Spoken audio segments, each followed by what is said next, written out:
Good morning. This is the Great Basin Fire Potential Briefing for the last day of July, this Thursday, looking at a large area of gusty winds, extremely low humidity across much of Utah and the Arizona Strip in the vicinity of our large fires. So more extreme fire behavior is quite likely. Also, just off to the west and north, we have lightning again, and some of this will be on the drier side, especially where you see some of those red circles over parts of northeastern Nevada. And that'll be a similar story again for tomorrow. The wind threat still there, retreats a little bit. Still some more lightning, a little bit on the wetter side, again up in the Idaho mountains. That continues on Saturday, but wind threat kind of reemerges slightly some more. Again, across eastern Utah on Saturday. So a lot of stuff going on the satellite imagery. See this low pressure area producing clouds and some showers already. Those will blossom into thunderstorms and move further eastwards. See some of the smoke already being produced from some of our large fire activity down in the Arizona Strip, and the Monroe Fire is going to be joining that very shortly. Quite a bit of lightning again off to the north and into northwestern Nevada. And a little bit creeped into parts of southeastern Idaho again. Utah again. Precip was on the light side overall, but a little bit heavier across right near the Sierra and the California border.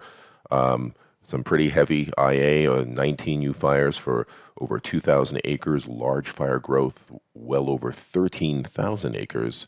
So definitely a big day.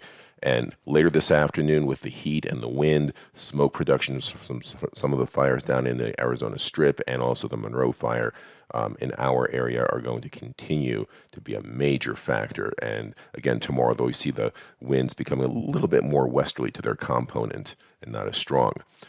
It's been bone dry last 7 days across a good portion of the area, not including the last 24 hours. And the wettest has been across northwestern Nevada. You can see that some of the ERC values have gone back down below the 50th percentile there. That'll be temporary. It'll be coming back.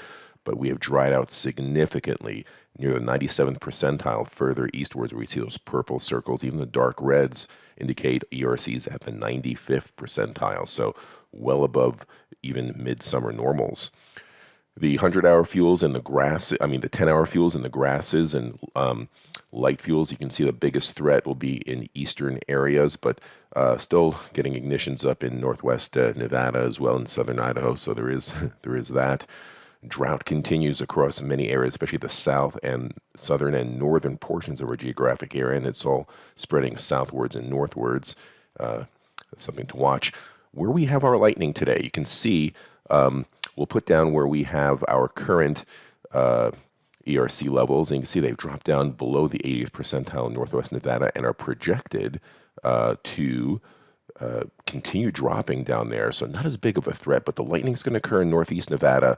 That's a bigger issue because they are well above the 97th percentile. They're actually near record levels, and they're only going to drop off towards the 94th percentile. So much better chance of new ignitions and spreads in those areas. We'll see the map here, and there's the moisture with the showers and thunderstorms, and some of that be moving eastwards. Even this area in the black, moving into northwest Utah, will be some lightning as well. We issued more of a wind threat there. Lightning might be isolated in northwest Utah, but a bit more widespread in northeast Nevada, where we have the high risk, going into parts of southern Idaho as well. So a lot of initial attack in the lightning, a lot of fire spread with any existing fires or new ignitions being able to run where we have the high risk for wind, and a little bit of a breather where we have the areas of green to yellow. See, the humidities are all over the place. 4% down south, lots of single digits, but getting up into the mid 20% range further north and also into northwest Nevada. But here's the wind. Oranges to purples indicating gusts over 30 miles per hour. The dark purples you see here are brief 20-minute outflow boundaries in the vicinity of nearby thunderstorms. What we also like to look at are mixing heights. This correlates very well with the fire growth. We look at the wind, how fast horizontally the fire could spread, and also vertically, how high will that column go. And we see these darker reds, almost like a brown color. That probably correlates really well with what we conceived a Haynes index of a 6 to be for years past. We don't really use the Haynes anymore, but this is a kind of a good rough substitute. Here's a precipitation on the left-hand side, and you see this is kind of a dry lightning signature here. These little spotty areas here in northeast Nevada, maybe sneaking into parts of northwest Utah, not as much. And there's some stuff knocking on our doorstep from the east as well. Wetter storms across Idaho, but in the far south Idaho, a little bit drier, maybe some new ignitions. This tannish shade shows drier air overspreading the area on Friday. A little bit of a high risk for wind up in Idaho. We can see some of these winds gusting to 35 miles an hour or so. Winds diminishing a bit more in that 12 to 22 mile an hour range, maybe gust into the upper 20s in Utah. Still breezy though, still extremely dry. The lightning page through here does show, again, a dry lightning signature that we do see there.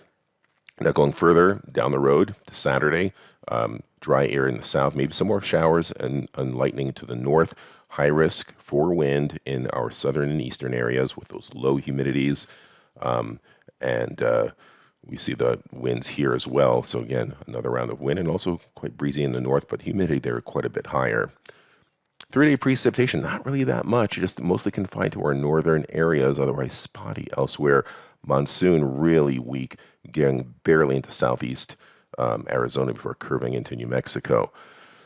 And Sunday, that monsoon really weakens out. The high pressure starts building in. We start seeing a sharp rise in temperatures across much of the Great Basin, but another low approaching the Pacific Northwest. That low pushes in, it'll increase winds. We could have another round of high risk for winds, still quite a ways out though. Maybe some cooler clouds and isolated showers in the north. That trend could continue on Tuesday. Maybe some moisture creeping in from the south. We'll have to watch that, but not a lot of deep moisture. And there's hot and dry weather by this tannish shade returns to Arizona and to much of the Great Basin by the middle of next week.